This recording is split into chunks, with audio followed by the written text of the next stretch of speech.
Greetings, everybody. Thought I would break down Coulomb's law for you, what this law is, what it says, and how we're going to use it. This law is going to be in the form of an equation, and this equation is one that I don't necessarily ask that you memorize, but it is one that you do want to be able to contemplate or interpret situations. This law is what chemists will use to interpret various periodic trends, especially those trends on the, that deal with atomic size, ionic size, and ionization energy. These are all three terms that you're going to be hearing throughout this week. We're going to have charged particles. They could be anything, could be ions, could be electrons, protons, could be a whole molecule actually. But for right now, we're going to call them A and we're going to call them B, okay? And so I'm going to put A over here. And then over here, I'm going to put B.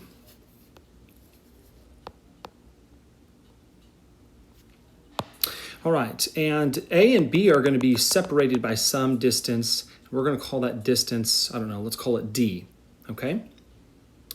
And so here is what Coulomb's law says. Let me show you. It is, like I said before, it is an equation. And so the equation goes something like this. The force is proportional.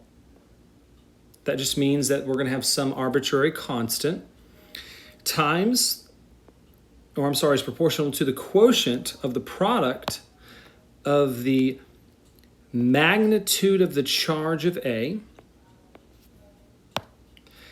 times the magnitude of the charge of B, all divided by the distance squared. So really, I think a couple of things. QA and QB are the charges of A and B, whatever they are, right? So let's say, again, so let me write that in there for you. So again, QA is the charge of A. And then again, QB, that's the charge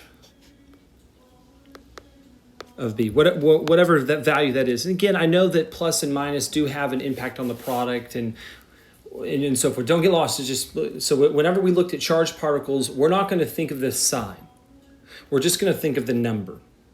So let me give you some examples of what I'm referring to. Let's say we were looking at an ion of aluminum. So that would be aluminum 3+. I'm not going to care about the plus per se. I'm just going to think about the 3, okay? And again, why, you'll see in just a moment, I promise. It'll make sense in just a second, but I'm not going to care too much about the plus or the minus. So that's what QA or QB represent. They represent the charge of those. Again, it could be the ions, it could be protons, electrons, any particle that is charged. That particle is arbitrary. It could be a molecule, okay? It could be a polyatomic ion. It doesn't, just anything that has charge to it. That's what A and B represent, anything with charge. All right. So let me be clear. So we know that, again, as I said, this is the force experienced between those two particles, okay? So this is the force between the charged particles.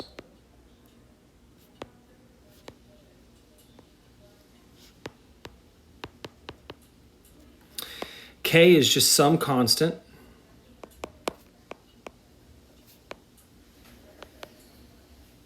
I've already labeled above what QA and QB represent, and so that just leaves D, of course, just to remind you all, D is the distance between them. Hopefully all of that makes sense now, so let's break this down. I want to go back and look at this equation one more time, okay?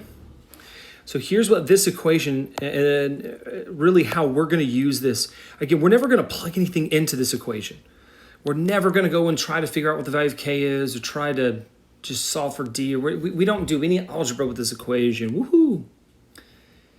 Rather, what we're going to do is we're going to actually interpret different situations based upon what this equation says. What do I mean by that? What I want you to do for just a minute is just think about what it means that this product is happening up there in a numerator. What does that mean, right? So I'm talking about, because both QA and QB are up in a numerator, that means then that if I increase them, they increase the overall value of this entire quotient itself. What does that mean? Okay, so let's say that I had 2 divided by 3. Well, if I increase this to, let's say, 6 divided by 3, well, obviously 6 over 3 is bigger than 2 over 3. So increasing numbers in the numerator increases the value of the quotient, right? This is just basic math. Well, that's exactly what we're talking about when we look at Coulomb's law. Basically, students, what this is saying is if I increase either the charge on A or if I increase the charge on B, what effect does that have on F? That means the force goes up. The force experienced between these 2 charged particles. This should make sense to you, right? I want you to imagine for a minute. Let's imagine for a minute that we had some charged particle. Let's say it was a -1, okay? And then over here, we'll put some other person, right? So we've got an anion, we've got a cation, for instance. Or you could think about these just as 2 magnets, right? So they're going to be the same, same magnet in terms of strength, just opposite charge. So obviously, they're going to experience a net attraction. So what do you think happens then if we increase that charge here to 2?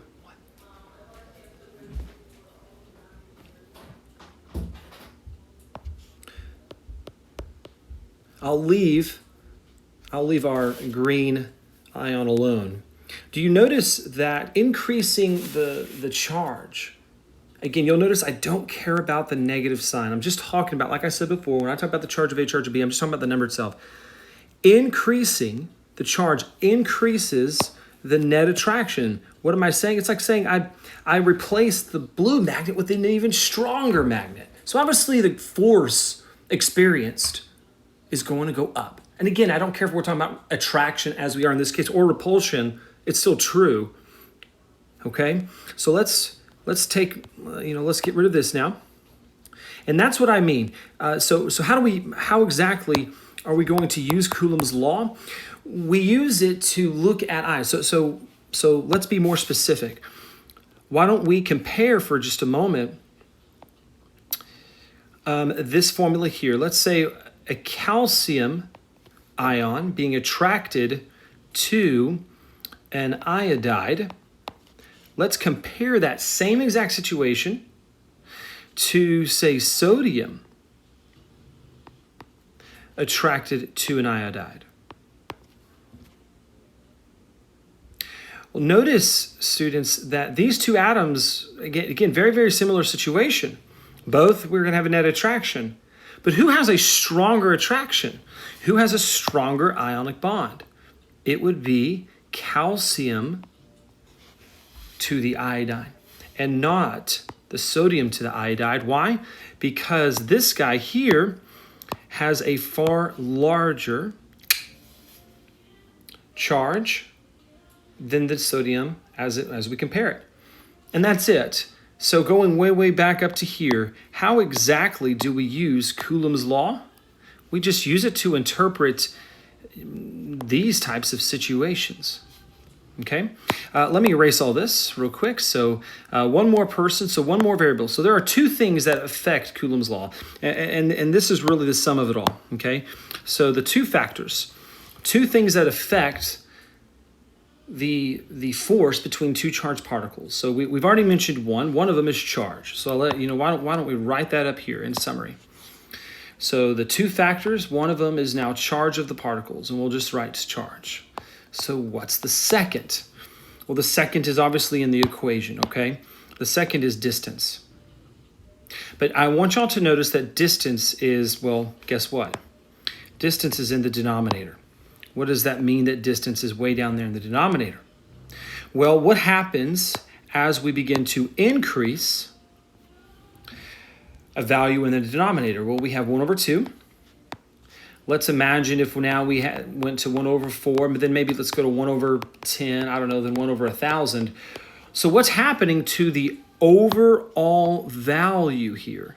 We go from 0.5, 0.25, 0.1, 0.0001. Obviously, as we increase a value in a denominator, what happens to the value, the overall value of the quotient? It decreases. This should make sense to you. As you pull or as you increase distance between charged particles, the force of attraction decreases.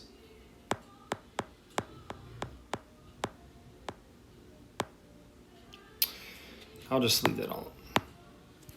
Okay, and so that would be the second factor,